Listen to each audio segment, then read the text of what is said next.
Hello, everyone. I'm Jim Garrison, and I want to welcome you to day 238 of Humanity Rising. Today, we want to just take in what's happening in India and Brazil in terms of the COVID-19 pandemic. I'm sure many of you have been seeing the scenes in India of hospitals overflowing, people dying on the streets because of lack of oxygen, the burning ghats where they cremate the bodies filled also to overflowing, bodies just lining up in the heat and the smog of the major urban centers. Arundhati Roy wrote an article released today that was saying it's a crime against humanity what's happening in India, given the dereliction of duties on the part of the Modi government that rival what happened in the United States under Donald Trump, where because of the ineptitude of the government, a country with only 4% of the human population was experiencing variously between 20 and 25% of all the COVID cases and all the COVID deaths in the world for a very long time. We also think about Brazil. United States is closing on 600,000 deaths. Brazil, it was announced today, has crossed the threshold of 400,000 deaths. There have been over 150 million cases worldwide. So the pandemic is still with us and challenging countries in South Asia, in Latin America, certainly here in North America. Canada is under strict lockdown in many of the provinces. In Europe, France is still under lockdown. So that even though cases are going down, variants are continuing to proliferate. And the vaccination programs in many countries, particularly in India and Brazil, have been painstakingly slow. So our hearts just go out to our fellow human beings in different countries around the world that are suffering today. And we want from Humanity Rising to send compassion and goodwill and prayers for strength and endurance as we all everywhere traverse a pandemic that is proving itself to be remarkably intelligent in its capacity to adapt and remarkably persistent in its capacity to endure. So in the spirit of compassion, let us just take a moment as we commence our session today. Take a few deep breaths and focus your attention on your body and on your heart. Focus on your heart for just a minute in a spirit of gratitude and thanksgiving that you're alive. Your heart is beating. We're all alive at this extraordinary moment in the human journey.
Thank you, everyone. And now, with a heart full of gratitude for each and every one of you who have joined our session today, with an open heart, I want to continue our reflections on heart coherence, which has been a major theme from the very first session back in May 22nd of 2020, when we initiated Humanity Rising. We've had several people from the HeartMath Institute talk to us about the science and the efficacy of heart coherence. We do the heart coherence practice every day, as we just did, because in our view, in this turbulent world, not only due to the pandemic, but due to climate change and a range of other globally extended crises, all of which are spinning out of control. The question of how we create coherence in terms of our individual beings, in terms of our families, in terms of our communities, is a pressing, I would say, global challenge. The world is beset by all kinds of psychological, emotional, mental turbulence. And so this little practice that we do every day is a matter of, I would say, urgent necessity for us all. And however you do that, and there are many, many ways, just take the time that you need to do what you know must be done to bolster your intestinal fortitude, as they put it, and your capacity to thrive and to stay centered and in a psychological and emotional equilibrium as the chaos of the world unfolds around us. It's our ability to stay centered in the chaos that gives us what we need to endure. So we're very pleased and privileged today to have Bruce Cryer with us. He was there at creation of the HeartMath Institute. He was the chief executive officer as HeartMath began to do its research and have its impact on the world, and now is one of the major global institutions offering both the science and the practice of heart coherence. And after serving as the CEO for many years, he went on his own extraordinary odyssey that took him to New York and the art scene there as an actor and a musician. We're going to be hearing some of his music later in the program. And he founded a Renaissance Human, and now he serves as president of the Graduate Institute in Connecticut, which is focused on holistic health and well-being. So Bruce, we want to welcome you to Humanity Rising. And why don't we just start by you just telling a little bit about your background and your pathway to the HeartMath Institute those many years ago, and then we'll commence our dialogue from there. Fantastic, Jim, and what a treat to be here. I think when I had the intuition about 3 months ago that I wanted to connect with colleagues who were running holistic universities, and one of them that was on my radar being Ubiquity, I had no idea that I would meet a brother of another mother, meaning you. And I didn't at that time really know about Humanity Rising. And it was sort of on the periphery of my awareness. But in the last 9 months, I have been tunnel focused more than most of my life because of this taking on the role of being president of the Graduate Institute. And so it's a treat and an honor to be here. And it's also fun knowing any number of my colleagues from HeartMath, let alone dear friends like Gary Malkin, a creative partner of mine for years, my college roommates. It's a treat to be part of this legacy that you're creating here with this day number 238 or whatever it is, a remarkable story. So my story, I'll try to be as condensed as I can be. I have learned as I've gotten older that I love to tell stories. I'm not the only one, and they can go on. So I will do my best to not make it overly lengthy. But my journey as a kid, I was a kind of a regular kid growing up in suburban New Jersey. I played music. I was a trumpet player, and I was pretty good, and had a private teacher. But it wasn't until senior year in high school that I realized there was a passion to do more. And I felt like I maybe wanted to be on stage, but not playing trumpet. And that year, our school had hired a new vocal music teacher who said, "Sure, come on, you can, I take everybody." 6 months later, I was playing the lead in the High School Musical, having never been on stage in my life, having never sung a solo in my life. Less than 2 years later, I was playing the lead role of the boy in The Fantastics, which was the world's longest running musical in New York City. And it was like, how did I get here? What happened? I was not a theater kid. I never aspired to be an actor, let alone a singer, let alone a dancer. And I'd found myself as a sophomore at the Oberlin Conservatory, not only as a music, dance, and theater major, but also having just performed for the summer in this amazing show in New York called The Fantastics. So it's quite a journey. But in the midst of all of that, really, the other threads of my life, which had felt stronger to me, were my social conscience, my awareness of the world. I mean, I love the name of this project, Humanity Rising. My parents met during the Second World War. They were both pacifists. And that was a fairly rare breed in those days. And they went on to have kind of straight jobs. My dad was a life insurance executive. My mother was a home economics teacher. So by day they were kind of normal suburban parents. But their life was much more about social justice and equanimity and peace. They were very much out of the Quaker tradition, although I was not raised as a Quaker.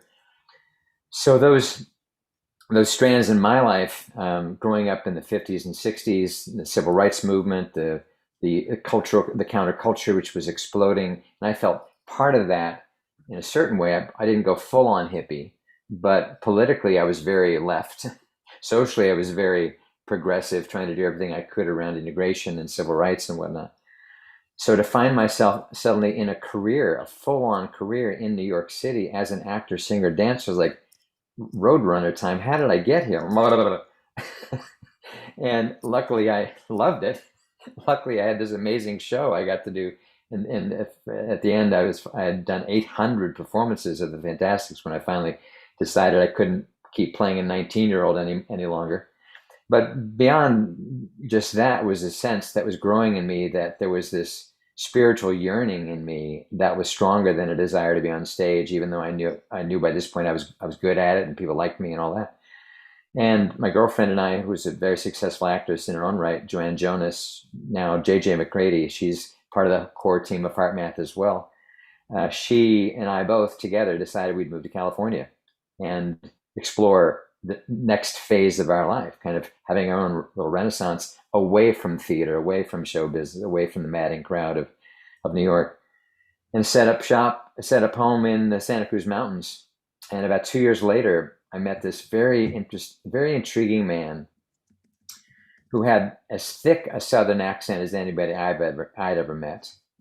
And growing up in the Northeast, my immediate assumption with such a thick accent was, must be a redneck, must not be very smart, probably a racist.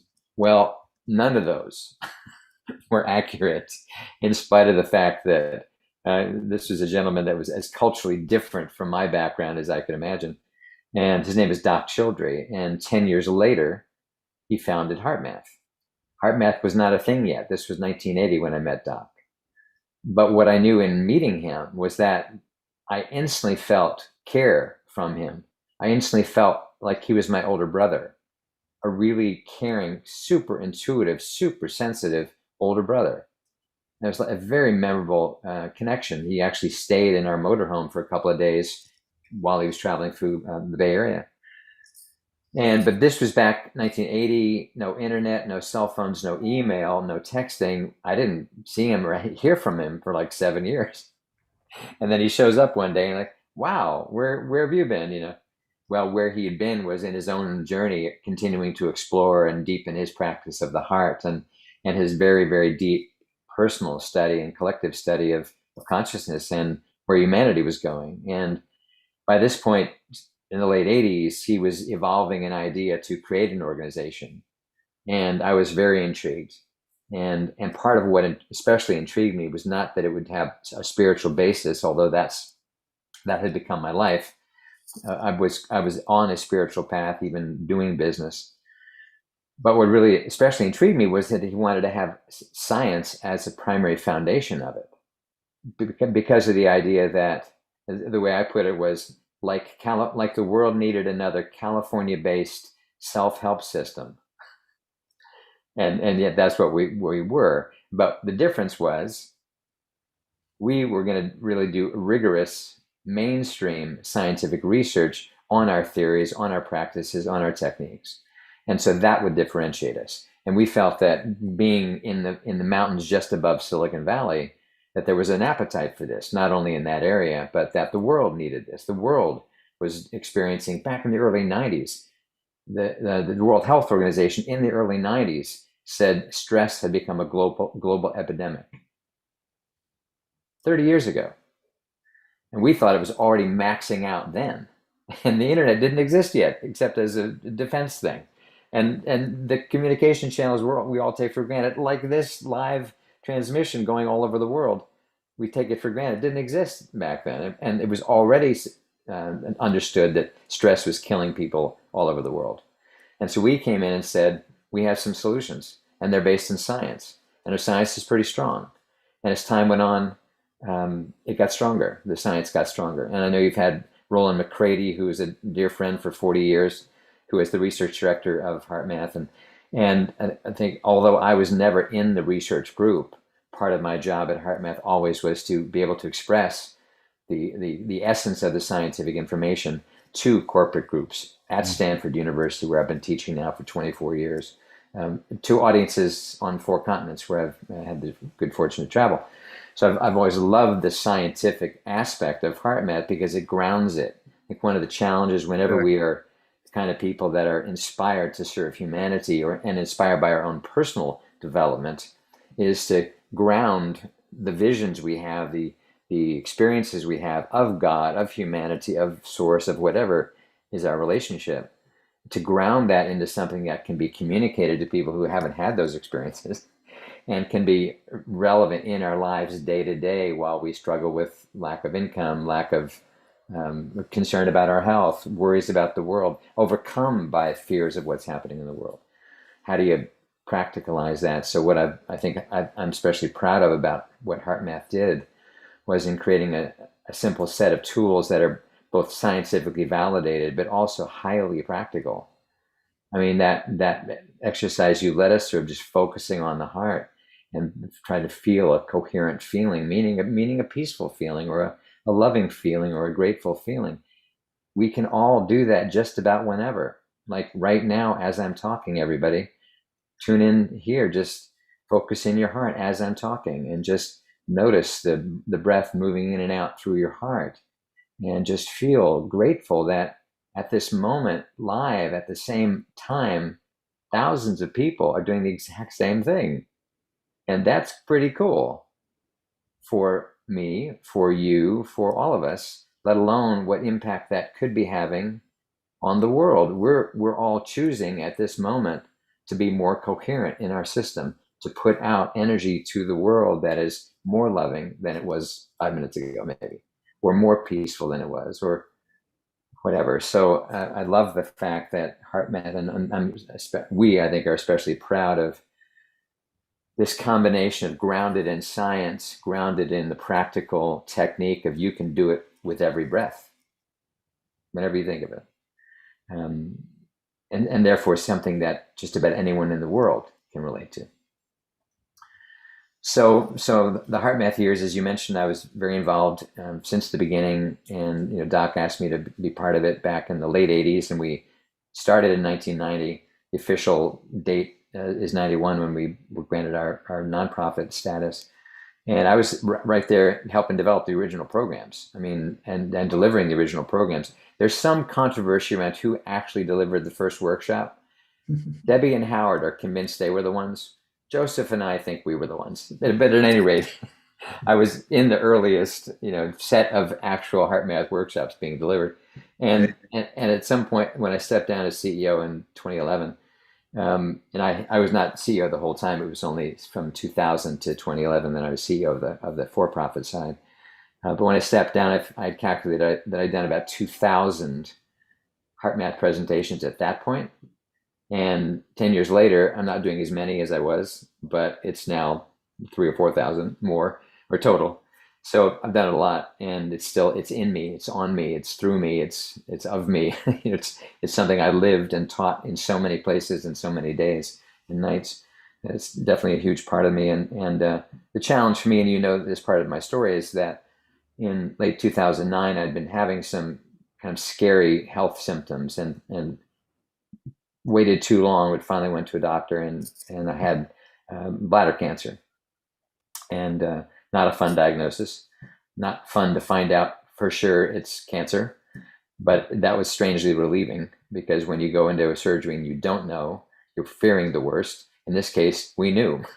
We knew it was cancer. We didn't know how bad it was. Luckily, I'm here. It's been 11 years since the surgery, so I've been cancer free ever since the surgery. It's never recurred in any way. I've been tested a lot. But this story wasn't over after the surgery. Yeah, thank you. I was actually on a podcast 2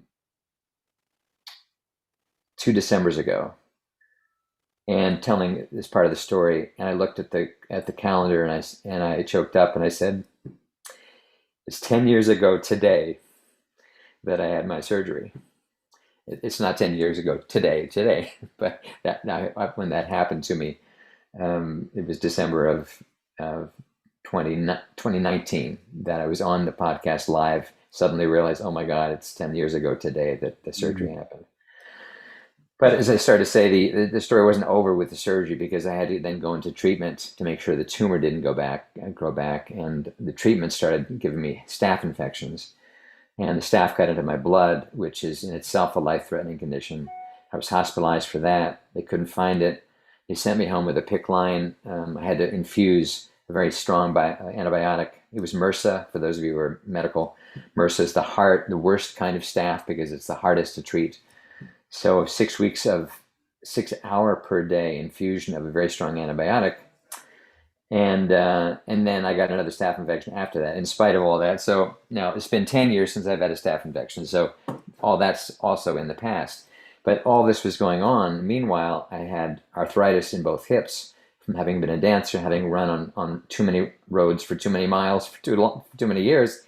And now the hips had been screaming for a while prior to any of this drama. And now they're getting worse, because my whole body is sort of dealing with an awful lot. And now, like, strengthen my quads, I'm walking downstairs, and I feel like an 85-year-old man. And I can't even hold myself up adequately. I thought, this is so not okay. This is so not acceptable. I am a youthful, energetic mountain goat. Give me a hill to scamper up. Give me a dance to dance. I loved all this, and it freaked me out, frankly, that now, after all of this, now yet another thing. Now the hips were getting dramatically worse quick. So long story short, I ended up getting both hips replaced 3 months apart, about a year later, right after my mother passed away.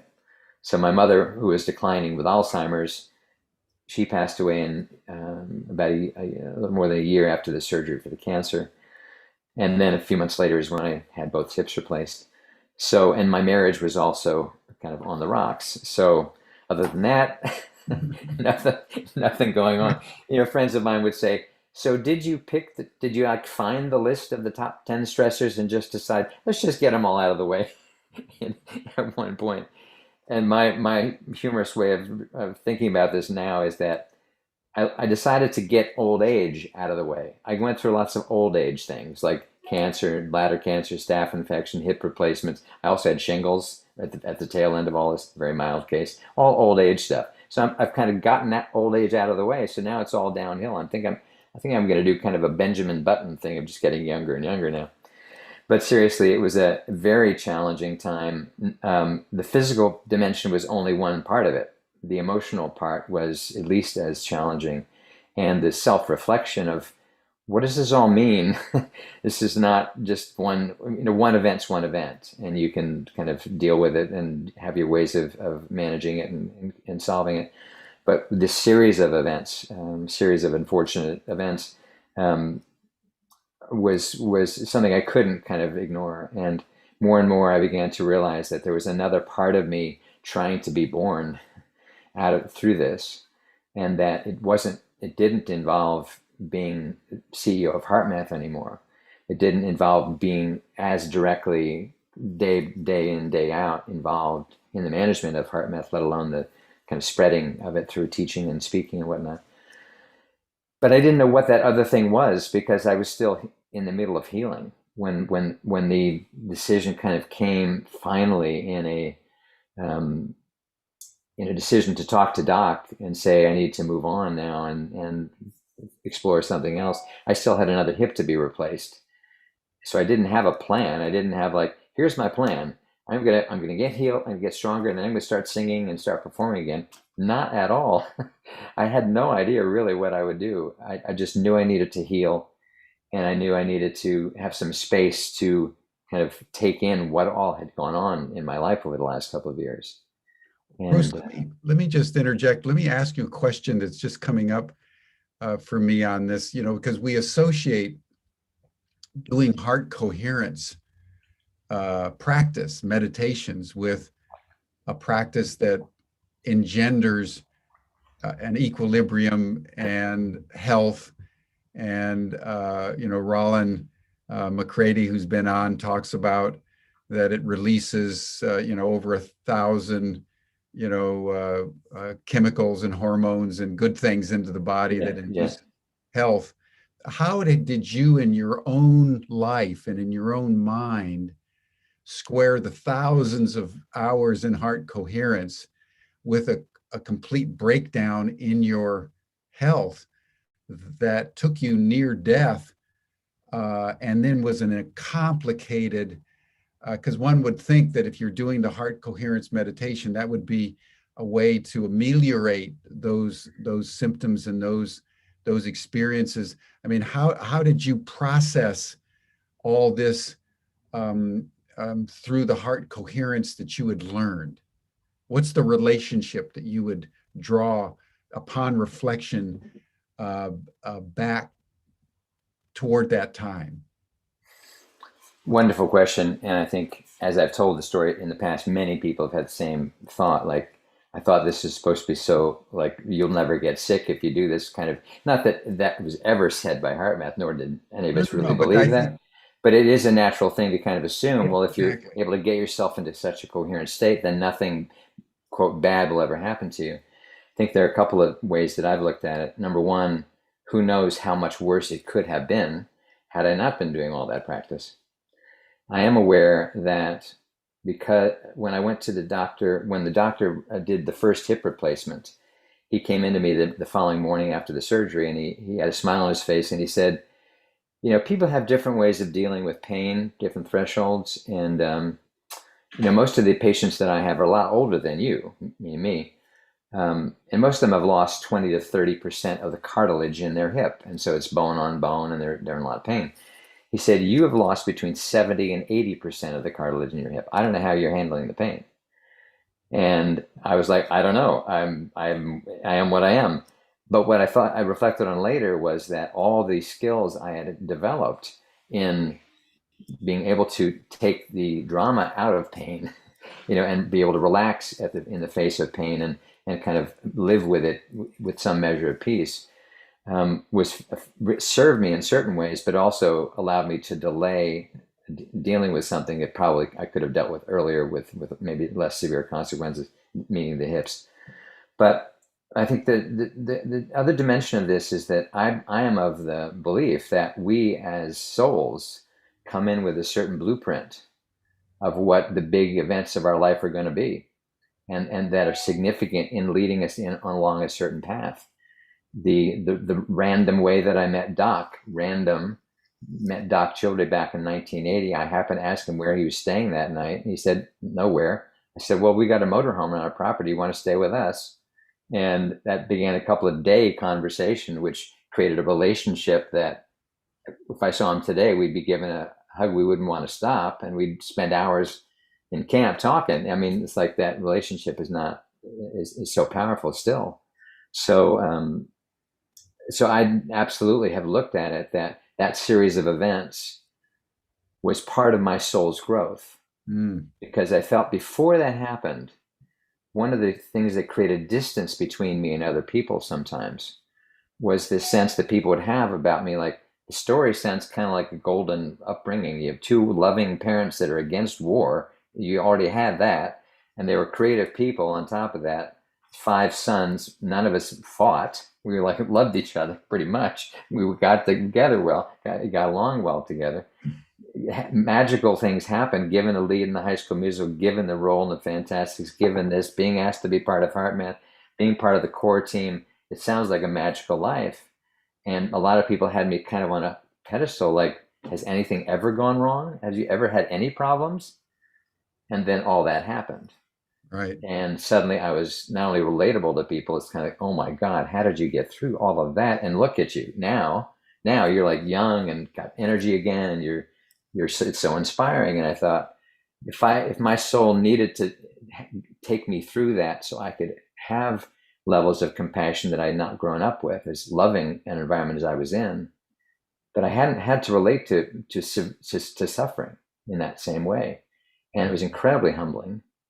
And it also was incredibly connecting. The number of people who now come to me hearing my story and say, can I talk to you privately? My husband was just diagnosed with blah, blah, blah, blah, blah.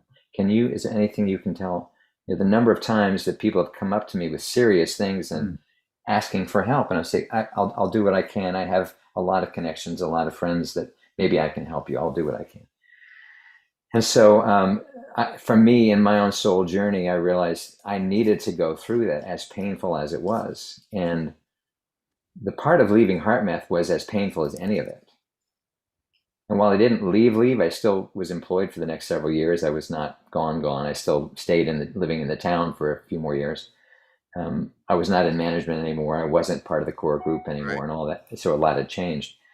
But I found that I was in this kind of strange transition. It felt very uncomfortable, quite a lot. But another part of me said, keep on. You're doing the right thing. This is what your soul is designed to do. It's designed to go somewhere. Take all of this. You're not rejecting any of it. It's taking all of this. And where can you, in your unique blueprint, take it next to help people in a whole other set of ways? And that was really hard to accept that for quite a while, but I did. Yeah, well, I think you're making a very profound point that I think it's worth a pause just for a moment or two. There's a lot of projections and I think misapprehensions about the efficacy of practice, meditation, nutrition, exercise. And in our simplicity, we want what we do to better ourselves, to create a life of ease. Yes. And in some way, that's a motivating factor, that if we do all these things, that somehow we're going to be spared the fate of our common humanity. And I think that what your story points to is that there's a much deeper complexity to life. Yes. Particularly within the context of what Thomas Hübl and others talk about in terms of transgenerational trauma. What you talked about in terms of, your soul came in with a certain blueprint. You think of people that were born, in Germany in the 1930s. You think of people born a young Black man in the United States. You think of people going through the pandemic in India. That life, as the scriptures say in the Old Testament, that God makes it rain on the just and the unjust equally. Mm, yeah. And that the practice, therefore, that we engage in, like heart coherence, which we do every day as we commence Humanity Rising, is not an alleviation of the circumstances and suffering of the world, but as you are pointing out, it gives us a capacity to understand more deeply the suffering that is inherent in the human condition, as we, no matter who we are, have to endure what we were destined and born to experience. And I'm just wondering, do you have any other comments on this? Because this really speaks to the deep, what Jung called the complexio oppositorum of what it means to be human, that we do the good, and yet the shadow is always intertwined in everything we are, in every breath that we take. And somehow we have to navigate through that with whatever instrumentality we can bring to bear. But it doesn't spare us. It simply gives us a deeper capacity to understand and to forgive and to endure, and to become more enlightened. But as it says in the book of Hebrews about Jesus, that he actually, it says he learned obedience through what he suffered. It's a powerful little line in the book of Hebrews, and it feels to me that in your own way, you've experienced that truth. This is profound stuff. Yes. I had another thing that happened, which several years later, which was the beginning of the by far the worst financial period of my life. I didn't suffer financially kind of ever either. I mean, it wasn't a wealthy family, but I went to a great school. They paid for it.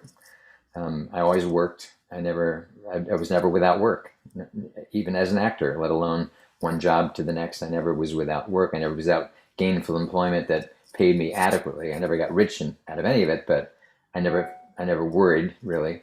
I was always comfortable. And I got to live in gorgeous places. Sausalito, Santa Cruz Mountains, amazing, New York City, amazing places. But I never really experienced real financial hardship. And starting in 2017, I began to realize I was living beyond my means, living in Sausalito, a very expensive place to live as a single man at the time. And things just kind of devolved, and I made some choices that were expensive and didn't pay me back what I was investing. And it started to get worse. And finally, I ended up moving to New York, oddly thinking it was, well, it actually, short term, it did help me financially a bit initially. But, and I went for a relationship too, as well as this sense that I needed to be in New York now, that there was something calling me to be in the New York area, that the city needed some of what I had learned for these last 30 years and needed more heart. But meanwhile, financially, it was just getting worse and worse and worse. And one day I was coming up out of a subway in Midtown Manhattan, and it hit me that what I was now going through on the financial level was parallel spiritually to what I'd gone through on the physical and emotional level with all the health stuff. That the one thing I still had not experienced in my life was any ever financial suffering.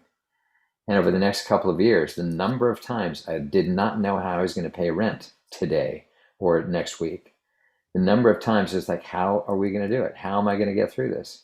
And borrowing money and feeling humbled on my knees and literally in tears to God many a day, saying, what am I doing wrong? What's going on? And that day when I came out of it and thought, okay, this is that phase that I needed to go through. For me to be fully realized in this lifetime, there were things I had to go through. I mean, something I never had to go through. That I was very lucky. I was raised in an amazing family. No abuse, lots of love, lots of care, lots of beauty. Unlike the vast majority of people who did not get raised like that. So so I had a silver spoon in that sense, big time. So if I had to go through a couple of episodes as challenging as bringing me to my knees as they did, time after time, in order so that I would have more understanding and have more compassion and know just how hard it still is for so many people. We're not out of the woods with this pandemic, as you're saying. Economically, there's still 11 million people unemployed. I mean, a huge number. I mean, that's probably even a low number. Whatever the number is, the level of suffering is still profound. So for me, it just kind of came to this realization eventually that my soul chose a very unique way of going through all these life lessons. And as I've many times I've said, apparently I have a flair for the dramatic because they make for Oh, good you're an stories. actor. You're in New They, York. I'm in New York, I'm an actor, but they make for good stories. But meaning, I think people can relate. It's like on my 65th birthday, I had zero assets and I had over $150,000 in debt. Today, I am six figures in the black. That was 2.5 years ago. When I hit that point, thank God I was now getting Medicare. Thank God I was now going to get a Social Security check. I didn't know what I was going to do without that. And people could be asking the same question. Well, if heart coherence is so great, why did you go through all that? Well, I'm the kind of person that decides to live, and sometimes challenges get thrown up in the process that allow me to grow more. And one of the things that I figured out in the post-surgery, post all this that happened to me, is that when I am most alive, it's when I am realizing I am a continually growing human being.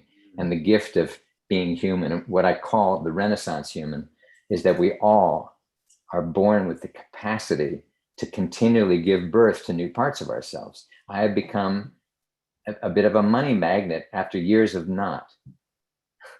I've learned things in these last few years that I never had a skill for, never had a capacity for. And I'm convinced that as long as I am breathing on this planet, I will be a continually learning person. And that's a gift of being human. So I want to learn all the time. I'm like, give it to me, give me more, give me more. I am designed to grow. We are all designed to grow. I've just had enough life experiences now where it's freaking obvious. That's what you're here to do, dude. You're here to continue to grow and to continue to share whatever it is that you're going through, not because it's the Bible, just because it's your story, and that can awaken in other people some authenticity in them to go for it in their own ways. So I'm passionate about this, as you see, and grateful that as much as I'm sure people have judged me at different times, like, what happened to him? Where did he go? Where did he go wrong? With all spiraling down as it may have seemed to some people, and having to suffer the humiliation of that many times. At the same time, the journey back to finding balance and finding humility, finding coherence, finding compassion for myself, loving myself, and finally realizing I am made of love. We are all made of love. The energy of God is love, and it's life, and I'm fully alive now, more than I've ever been in my life. And it doesn't mean I don't have dark moments, and it doesn't mean I don't have moments where I doubt myself or I question this or that. But I welcome that too. I welcome those thoughts. I welcome the questioning. I welcome the darkness, because I feel like, well, that's in there. I need to be paying attention to it. And I know myself well enough now to know I'm not going to get stuck there. I'm going to keep moving on, because that's me. I want to keep growing and keep learning and keep sharing whatever it is that I can. So that's part of what inspires me about even this name, Humanity Rising. To me, that's what it is collectively, as well as an individual journey. That's beautiful. That's beautiful. I think this might be a good moment, Bruce, for you to maybe play your song. Yeah, I'm me. Yeah. Because I think that what you're speaking about is the deep authenticity that is catalyzed as we go through our life experiences with a deeper sense of meaning and a search for meaning.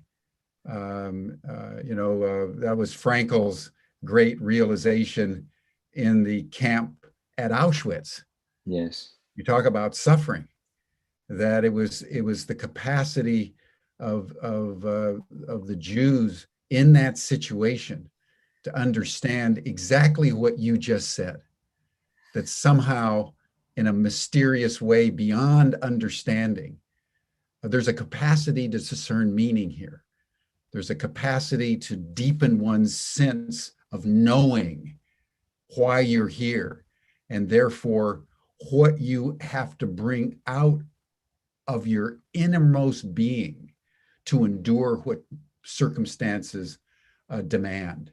And it was that search for meaning, as he entitled his famous book, that is, I think, in the end, probably what was inculcated in you through the thousands of heart coherence processes. It didn't spare you from the experiences. It gave you the capacity to understand the deeper level of your own authenticity as you traverse them in a deeply compassionate way for yourself and for those around you. So I just want to commend you for that and appreciate your journey. It's quite an extraordinary story. Well, and I'd love to share this song. And just one last comment is, I have also embraced my emotionality, and many times kind of in humor, I'll be tearing up about something, and it could be a movie, it could be, as I did a couple of times in this conversation, you're choking up, and I'll say to somebody, don't worry, I have to be my last name every so often, meaning Crier. My last name is Crier, and I have no problem crying. In fact, some people around me have felt like, God, you cry a lot. And it's not like I cry every day all the time, but there are things that will bring me such depth of joy that is sometimes mixed with bittersweet, just that feeling of the magnificence of God, the magnificence of life, that we can experience incredible beauty. I mean, a sunset can bring me to tears, and a child can bring me to tears, and I'm not unique, right? Many of us can feel this. It's just, and I just want to encourage everybody listening to honor that part of themselves that wants to feel deeply, and not to worry that it'll just lead you down the dark, because the part that wants to feel deeply wants the joy, wants the compassion, wants the connection. And some of that process means you accept how much grief you feel about something that you did or something that happened, and you acknowledge that, and okay, I will get strong beyond this. I won't let that episode define me. I won't be forever that. I had a lot of guilt after leaving HeartMath. I felt a lot of people felt I had abandoned them. It was hard to come to terms with that at times. Hard to hold true that the words that I had uttered before HeartMath even started. We were sitting around together outside one night, and I remember saying out loud, just a handful of people probably were with me, talking with me. I said, I am a man of the heart. And I know that's my path in life, is to be a man of the heart. And I've never varied. I've never wavered from that commitment. That has never been in doubt. How that was going to play out continues to be in doubt. I don't know where it's going to go next. 10 months ago, I got the call, become president of the Graduate Institute in Bethany, Connecticut. And I thought, really? An academic institution? Really? Sure. Why not? Let's try it. Let's try it. So I have a sense of, who knows where it's supposed to go. If COVID has taught us anything, it's that the complete, utter uncertainty of life. Yes. And so I am forever grateful, and continue to teach the heart coherence techniques and HeartMath regularly at Stanford, in New York City, wherever I can, because there is something so fundamentally, essentially important about this capacity to become coherent, and through that process, be able to hear messages from yourself, even if they feel super uncomfortable, like you're supposed to leave the core group of HeartMath. What? No, no, that can't be right. And ultimately I realized it was. It didn't mean the 20 years wasn't right either, right? So this song. So I had this wonderful experience that started almost exactly 4 years ago. These two amazing singer-songwriter brothers, they go by several names. The brothers Corin is one of their monikers. They are brothers, Isaac and Torald Corin. And they're kind of late 30s, brilliant guys, just super deep spiritual men, fantastic singers, amazing songwriters, producers. We knew each other from a leadership group we were all in, and we'd performed together a little bit. And they came to me one day and they said that, you know, when we're not performing, we do this other thing. We help songwriters bring their music out and actually turn it into an album and record it and release it and the whole thing. And I'm sitting there realizing this is a sales pitch going on here. So I hired these guys to produce an album of my original music. And I said to them, so does it matter that I've never even wanted to write a song? And they laughed and they said, no, it doesn't matter, because we see the music in you. And I pondered that for a while, for a week or so. And I kind of reflected on this thing I was just talking about, of the Renaissance human, that we are all, as humanity, has the gift. We get to continue to birth new parts of ourselves. I mean, yeah, the larva and the butterfly does that. Other species kind of, but we get to continue to do it. We get to continue to learn new things and explore new areas and new fields and new vistas. It's a miraculous part of being human, I believe. So I'm sitting there thinking, well, this would be an amazing example of this. I've never even wanted to write a song, and here I am spending money I don't really have to hire these guys to produce an album. Yes, because this somehow feels vitally important to my growth as me. So in the writing of these songs with them, I mean, they were hugely involved in the actual writing of the music. It wasn't just they were kind of there helping me. They were intimately involved. It was a marvelous process. But this song, I think, of all the songs in the album, became kind of my favorite. And as you and I were talking earlier about this event today, I thought this, to me, kind of embodies what the term humanity rising means to me. And what I mean by this Renaissance human of, we have this capacity, guys, of being fully ourself. The rising up of our spirit is what life can be about now. So this song is a reflection of that, and it's called Yeah, I'm Me. And I will now share my screen, and let's see if we can get this thing working. Beautiful.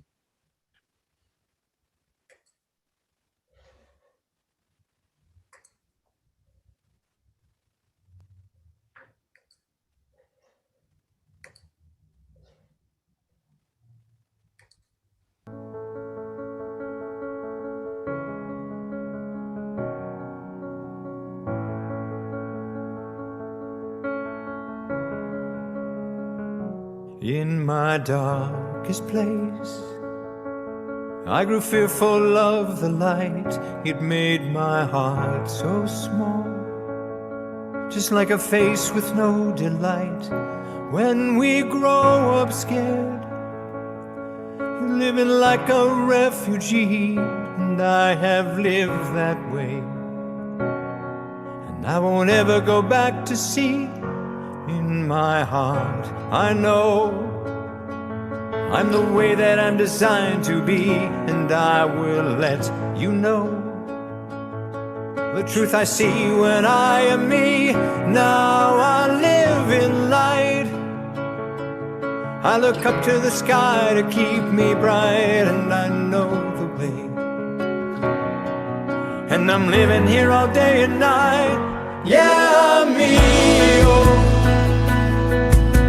Oh, oh, oh, yeah, I'm free, oh.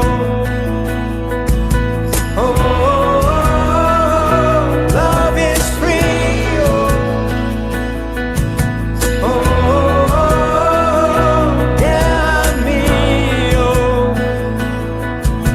I know, in my life, I know that Love can bring us hurt and pain, and now we have to be the truth that's deep inside, but no shame. Now let's live in light. We breathe in the love to keep us right, and we know the way. So we'll be living here all day and night. Yeah, me, oh.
Beautiful.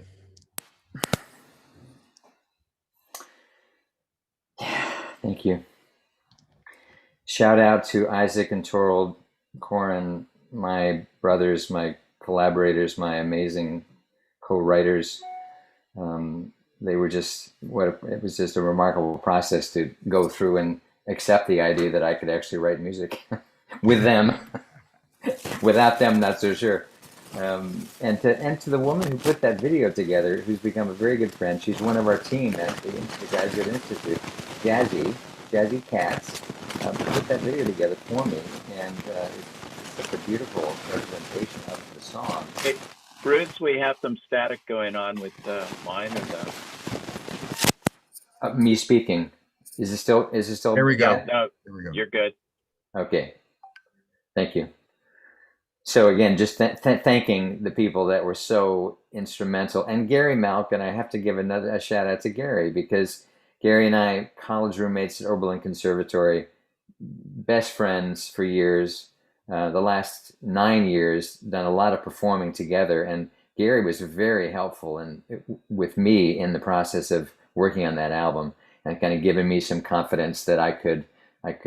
Somebody said it's on Spotify. Yeah, the album is on Spotify, iTunes, all the digital places. But Gary was really helpful in kind of giving me some confidence along the way that you can do this, man. You can do this. You got it in you. So, Bruce, let's broaden the conversation to the larger question about holistic health. I mean, you've now, through the synchronicity of life, are now the president of Graduate Institute. The Graduate Institute for many, many years has been pioneering different ways of, within an academic context, of deepening one's learning around holistic health.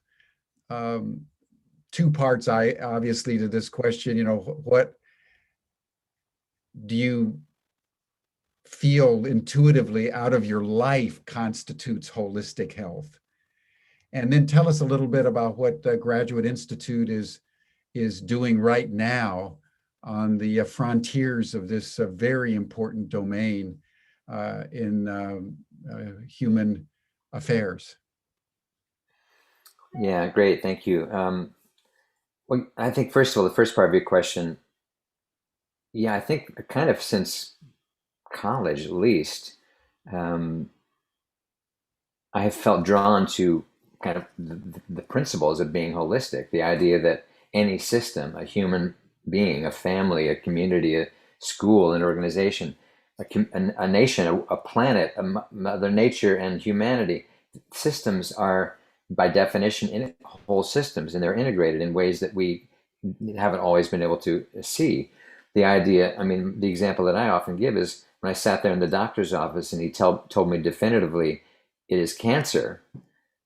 Do you think that was just my physical body that responded to that word? Of course not. Your emotions, my mind, my preoccupations, oh my God, what does this mean? And my spirit saying, really? Oh my God. All those levels all at the same moment having a reaction, right? So we are all these things, whether at times we're blind to different aspects of that, we are all these things. So we are whole people, and every system is a whole composite of factors and personalities and facets that make it up. So for me, that's just sort of felt normal for a very long time, that's the way things are. And so to be holistic in my approach towards health also felt natural. It didn't mean I didn't go to the doctor. It didn't mean I only did kind of non-traditional things. When you have the symptoms that I had, you go to a doctor. You don't mess around. I think there might be an herb to deal with this blood that's pouring out of my body right now. No, it's like this is doctor time. So, but I didn't like shy away from that either. So to me, if I was going to heal from any of these things, it needed to be holistic. I needed surgery. I'm convinced I needed the 3 surgeries that I had, but I didn't need only surgical methods to heal. And so getting back into my own creativity was a huge part of my healing. The fact that I became a 5 rhythms dancer, thanks to Gary and Rick Buckley, who I met, I think, on the dance floor the first time in Sausalito, doing 5 rhythms. That was a huge part of my healing. The ability to, through movement, through dance, to express feelings I didn't even know were in there, because they didn't emerge without me shaking myself up a little bit and finally dissolving into, oh my God, I'm feeling that right now. Oh yeah, I need to let that go, don't I? Wow, that's a big one. All of that happening through dance, not through a pill or through a physical therapist coming to my house. So I just sort of naturally felt like, well, we all need a variety of things about everything all the time. People will ask me now, what's your meditation practice? And I'll say, well, do you want what it is today? Or do you want to know like my routine for 40 years? Because I don't have one for 40 years. I have had many. And I have gotten very comfortable with the idea that my intuition knows best today of what I need today. And so because I trust that in the holism of me, in the various things I'm dealing with as the president of an accredited institution in the state of Connecticut, I didn't know anything about any of that 10 months ago. I've been on a serious learning curve to understand how to run an academic institution. Thank God we have a lot of people who work here much smarter than me on all this, so I can rely on them a lot. But my point being, I have to use the gifts of my intuitive capacities that I've developed over the years of learning heart coherence and practicing that still, and trusting in that. And so that's kind of made me feel, well, I have to be holistic. I have to be considering all these factors all the time, because that's how it is. That's the reality of my life and the lives that I intersect with. So I don't know if that's an answer to that, the first part of the question, but yeah, I just am very drawn to, but I think also the last part of it, before I go into more about the Graduate Institute, is that because of the scientific emphasis that HeartMath always had, and I loved that, and that's what drew it to me before we even existed. And I was very proud of that all throughout. And I continue to love to talk about the science that HeartMath has uncovered. So I am drawn to things that are called alternative or integrative or holistic when there is good science, especially because I want to know the science. Anybody can say anything about anything and to say, oh, this technique, all these people, their cancer is going away. Great, awesome, glad to hear that. Is it staying gone or is it coming back? There's lots of things that can briefly solve it. So surgery can do that, right? So I'm interested in the things that are needing that are verifiable and based on evidence. So when I got the call from the chairman of the board of the Graduate Institute about a year ago now to explore the idea of taking on a role with the organization, I was intrigued by it, first of all, that it existed, because I hadn't heard of it. And it's been a fairly small, kind of very Connecticut focused, kind of boutique graduate school, specializing in, it's been 5 specific areas of holistic practice, from kind of a key program called Integrative Health and Healing, which attracts lots of nurses, lots of health practitioners of various stripes, some doctors. The academic director of that program is a naturopath. We have holistic nurses involved teaching. We have doctors, mainstream doctors teaching. So that's a significant program that people can engage in and get certificate programs or actually get a master's in integrative health and healing. Then there's another program called Consciousness Studies and Transpersonal Psychology. And so this is also a master's program. And there's a coaching program that's kind of connected to that, but independent as well, called Coaching with Spirit, which is a very transpersonal approach to learning how to be a coach. So a very spiritual, holistic approach to all that. Then another one of our legacy programs is called Learning and Thinking.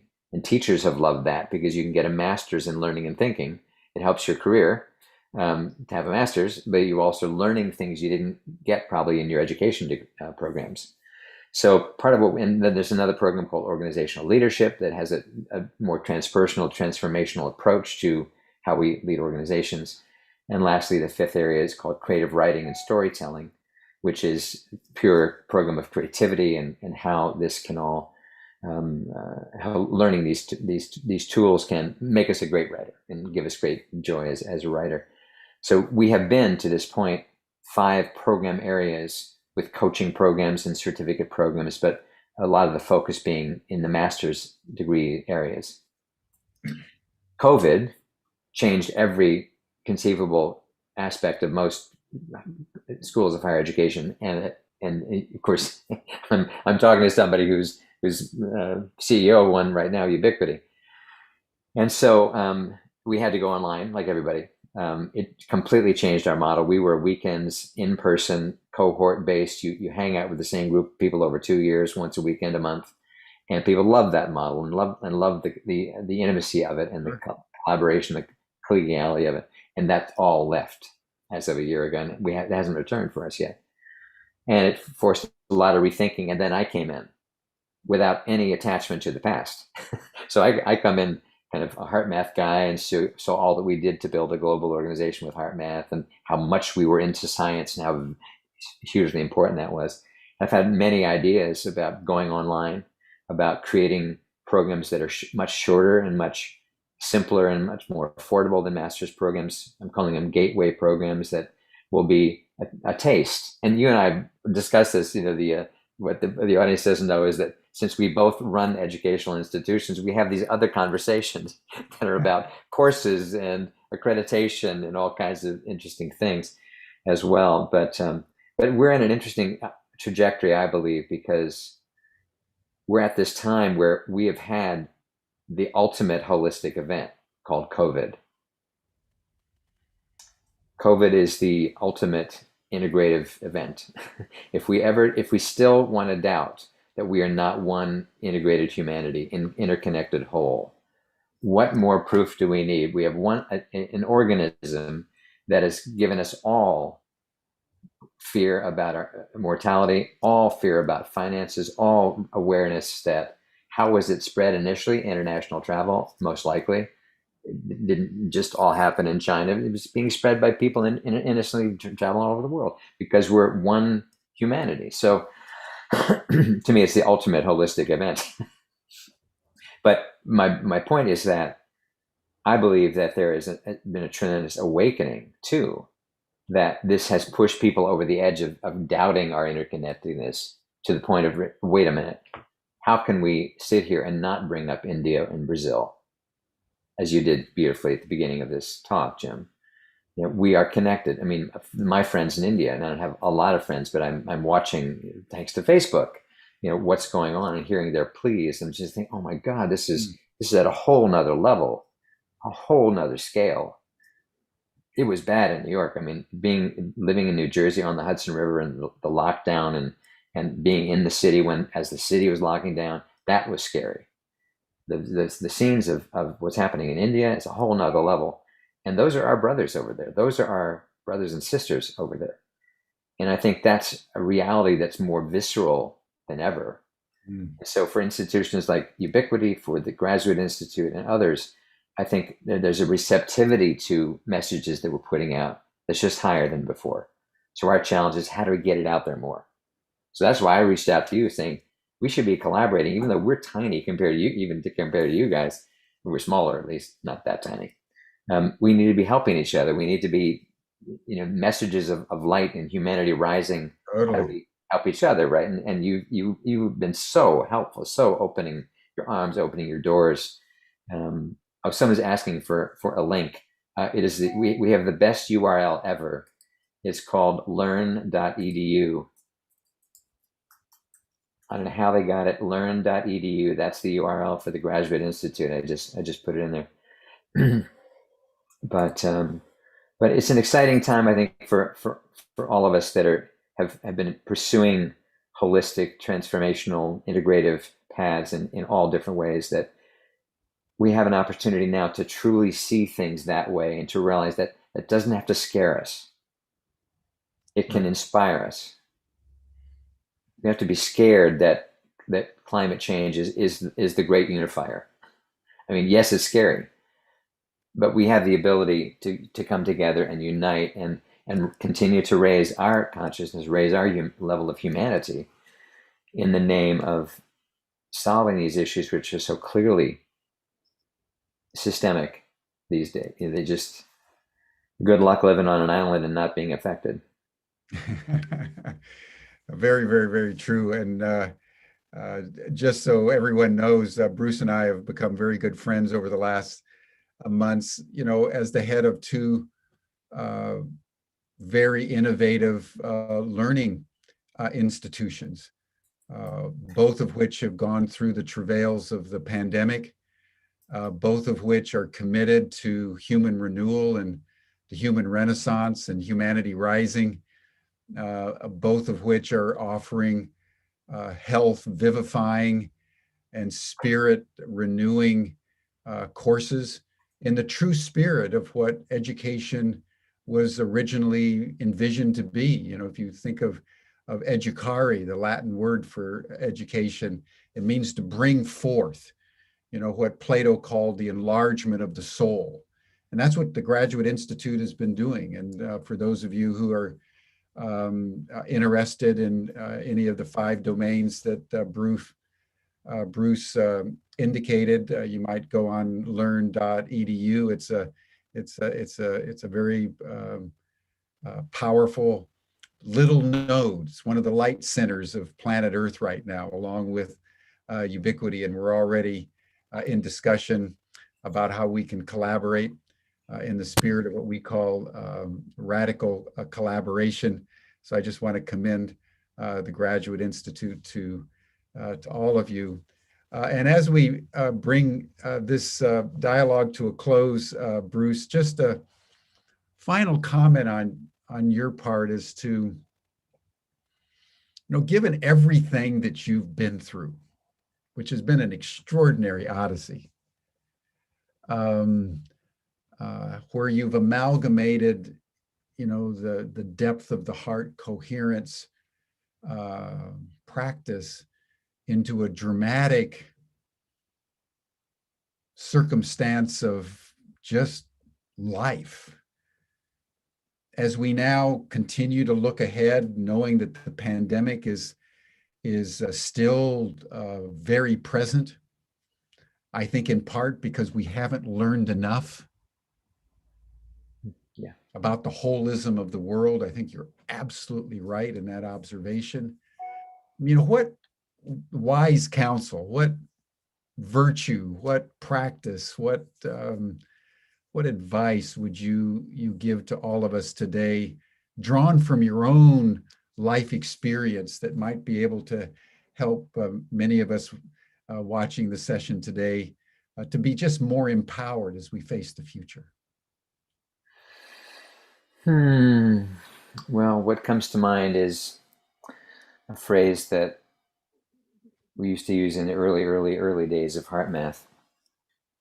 And many a time in a dark night or a dark moment when I felt like, I don't know what the fuck I'm doing or what's going on or where this is supposed to go, whatever was the situation, and being okay in the absolute desperation of, or the absolute, I don't know what is going on or what to do next.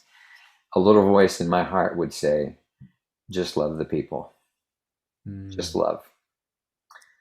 And I have found over the years so many times that was so comforting, because I would come back to, I know how to do that.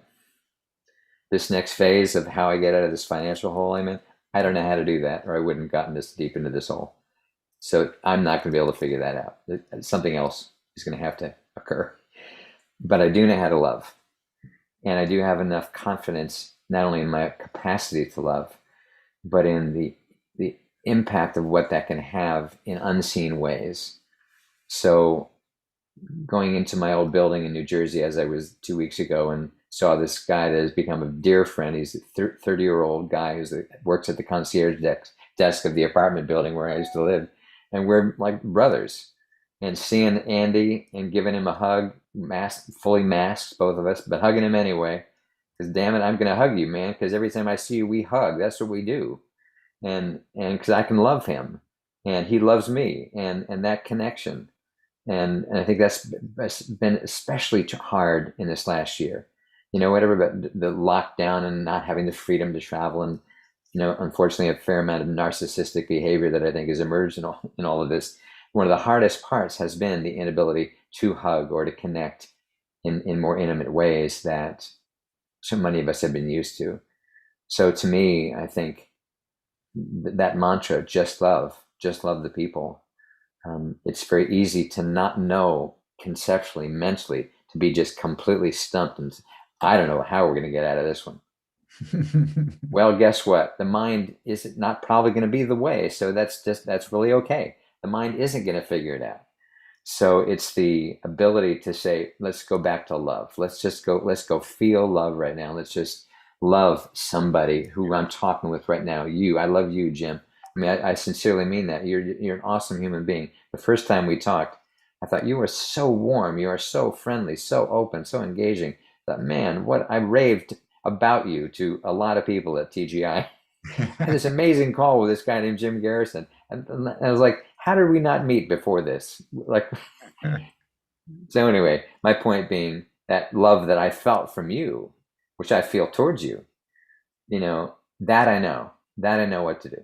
So when my mind is saying you're stumped and you're probably not going to figure it out, that's okay, because I know how to do this. I know how to love, and a lot of people know how to love. We all kind of do. And if we haven't done it in a while, it's worth practicing. It's worth just, when you don't know what to say to somebody, then just love. Yeah. If you're running into somebody who you're on the complete opposite side of the spectrum about vaccine, about politics, about whatever, just love. Yeah. The only thing that's going to get us through, it ain't going to be politics. It ain't going to be religion. The one binder, the one connector that I know, I'm open to others, is love. Beautiful. Bruce, beautiful.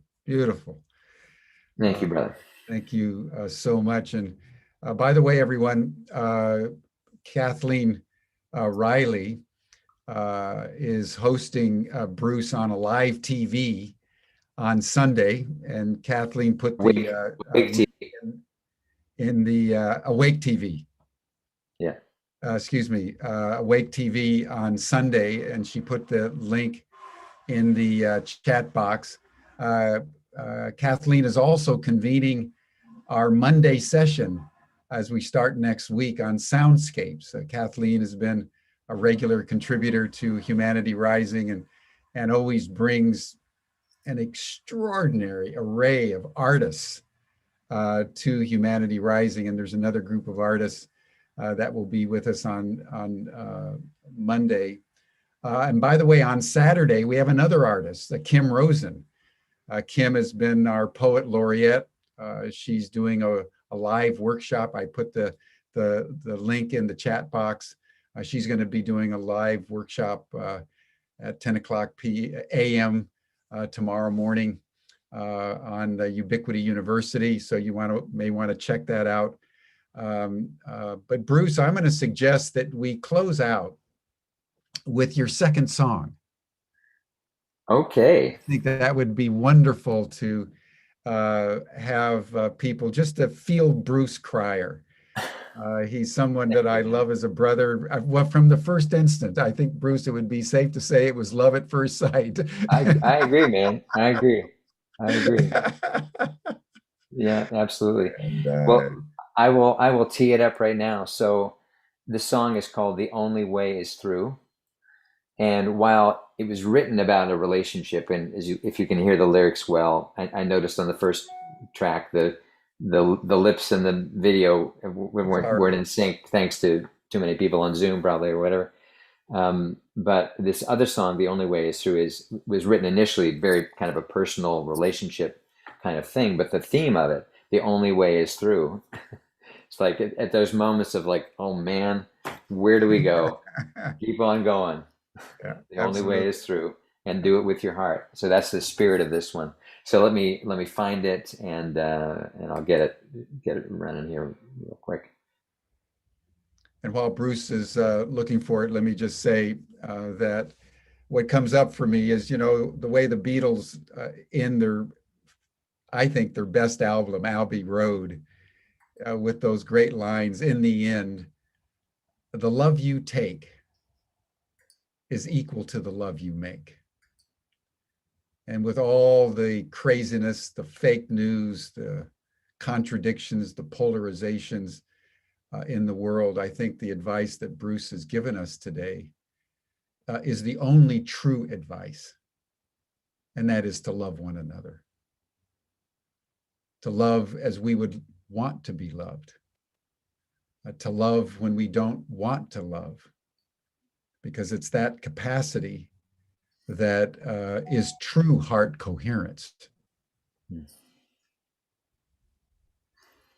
Beautiful. Beautiful. Only way is through. The only way is through. Here we go.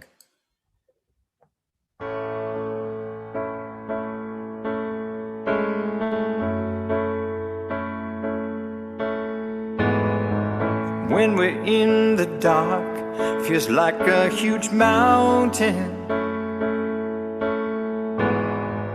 Love is gone, and then there's nothing but doubting. Do you remember the time when our love is really fine? When a word set us on fire, do we lose all our power? When fear has us running high, is it death to the flower?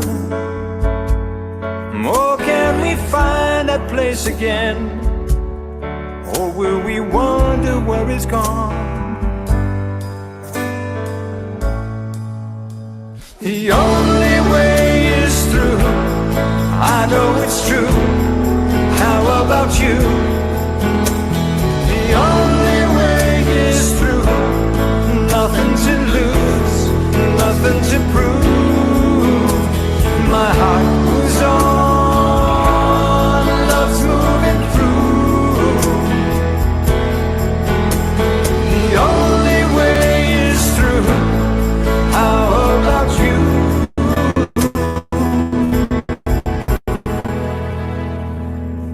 Each time you're pushing me away, I keep coming closer. Each kind of crazy thing I say is making you call better place again. We will marvel at the dawn. The only way is through. I know it's true. How about you? The only way is through. Nothing to lose, nothing to prove. My heart moves on, love's moving through. The only way is through. How about you? Each time we find our way, feeling down and dark and dreary, let's stay above the fray, the only way to stay. Moving to the high ground on our way through.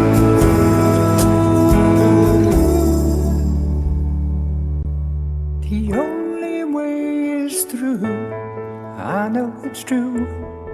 How about you? The only way is through. I know it's true. How about you? The only way is through. Nothing to lose, nothing to prove. The only way is through. I know it's true. How about you?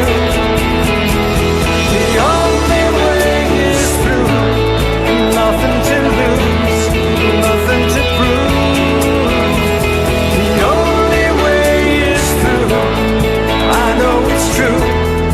How about you? How about you? How about you? How about you? How about you?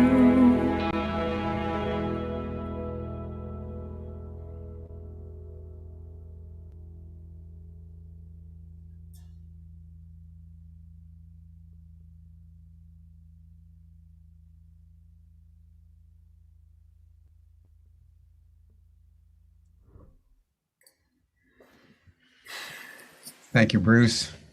Thank you, Jim.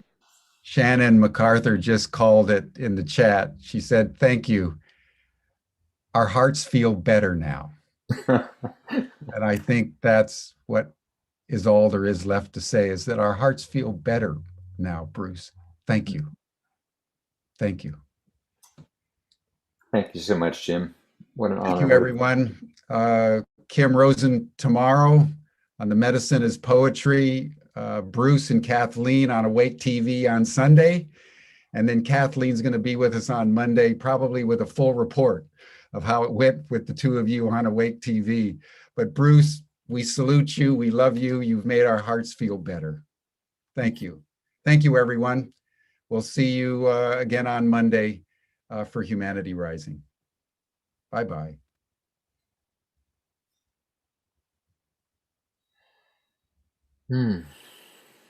Thank you, brother. Wow, thank you, man. Thank you so much. On this after Zoom thing. Oh, there's a link in the chat box.